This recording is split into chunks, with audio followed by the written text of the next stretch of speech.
Добро, почитувани представници на медиумите, почитувани граѓани. Денешната пресконференција е практично информација поврзана со средбата која што ја имаше раководството на ВМРО-ДПМН во канцеларијата на Европската унија со претседателката на Европската комисија господјата Урсула фон дер Лајен.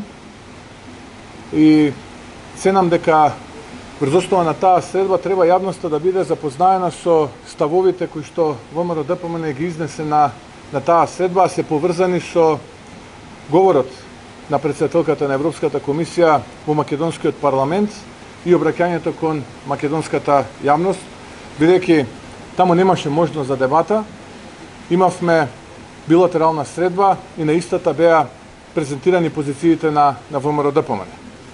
На средбата беа презентирани следните три позиции на ВМРО-ДПМН. Бидејќи одговорот на претседателката на Европската комисија Урсула фон дер Лајен во македонскиот парламент слушнавме дека практично ќе, ако помине ова кое што го промовира владата на СДСМ и ДУИ, ќе имаме одржување на меѓувладина конференција. Дилемата која што има ВМРО-ДПМН македонската јавност и граѓаните е следна.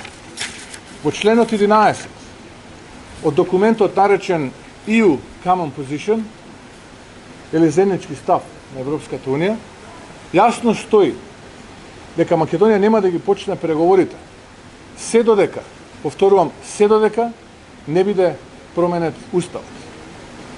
Дали е тоа точно или не е точно, оставам јавноста експертска, но и луѓето кои што се занимаваат со оваа проблематика да дадат одговор. Повторувам, првата дилема и првиот став кој што ВМРО-ДПМН го изнесе на таа средба е дали според документот EU Common Position, односно европски став на Европската унија, членот 11, ги започнуваме преговорите сега, веднаш, или пак кога ќе дојде до промена на уставот, бидејќи ние според овој документ читаме дека почетокот на преговорите ќе биде откако ќе биде променет уставот, или да бидам попрецизен, мал дел од бугарскиот народ, 750 семејства според последниот каков таков попис, бидат дел од преамбулата и нормативниот дел на македонскиот устав.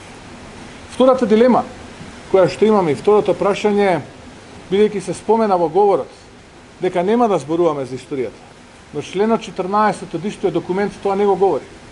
Членот 14, почитувани представници на медиумите и почитувани сограѓани, вели сосема спротивно.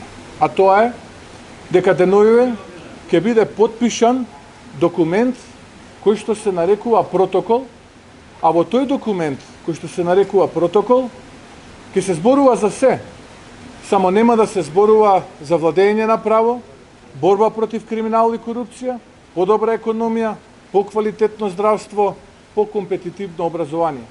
Туку ќе зборуваме за средниот век, ќе зборуваме за 18-тиот, за 19-тиот, чив бил Гоце, чив бил Даме, чиво било Илинденското востание и така натаму, и така натаму. Што значи дека според членот 14 и протоколот, кој што за волја на вистината никој во македонската јавност не го видел, нити пак ја прочитал неговата содржина. Ние ќе зборуваме за се, само нема да зборуваме за иднина. Ќе зборуваме за проблеми од минатото. Односно, ќе зборуваме како во 21. век да се асимилира македонскиот народ и да се уништи македонскиот идентитет.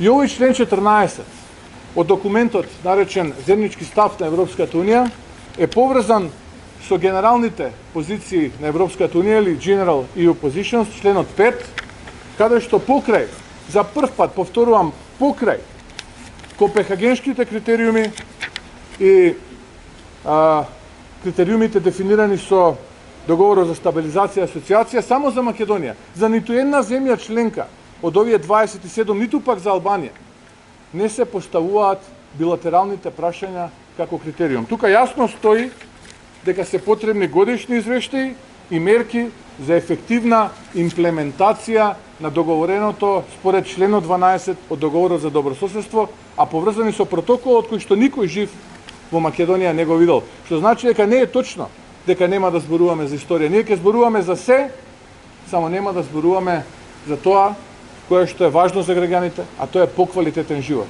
Да бидам попрецизен, ќе бидеме фокусирани само на историја.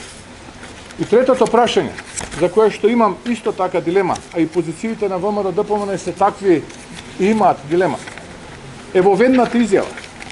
Во ведната изјава, членот 3, каде што јасно стои дека акито или преговорачката рамка ќе биде преведена на македонски јазик, но бугарската страна ќе даде еднострана изјава со тоа како таа го гледа македонскиот јазик. Така што дека ние имаме чист македонски јазик, односно дека имаме јазик чист кој што буквално ќе биде дел од преговарачката рамка и од документите на Европската унија, е голема лага.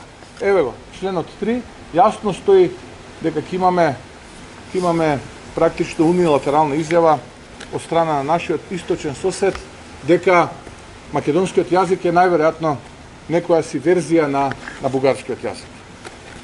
Зошто е ова важно?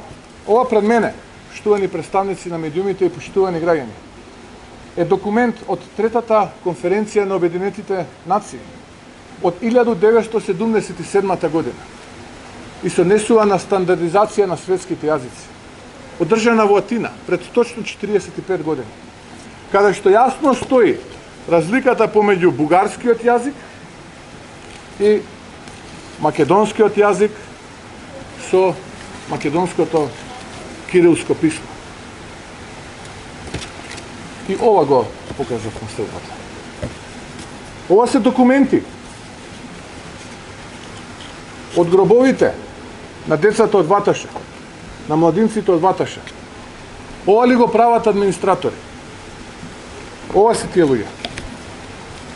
Ова се тие луѓе. Ова ли е дело на администратори? Ова ли е дело на луѓето кои што велат дека ја администрирале Македонија? А ова се вагоните на булгарската национална железница, каде што депортираат точно 7114 евреи од Македонија и ги носат директно во концентрациониот логор во Треблинка. Ова ли е дело на администратори? Ова ли се тие администратори кои што треба ние да ги вклучиме во нашите учебници?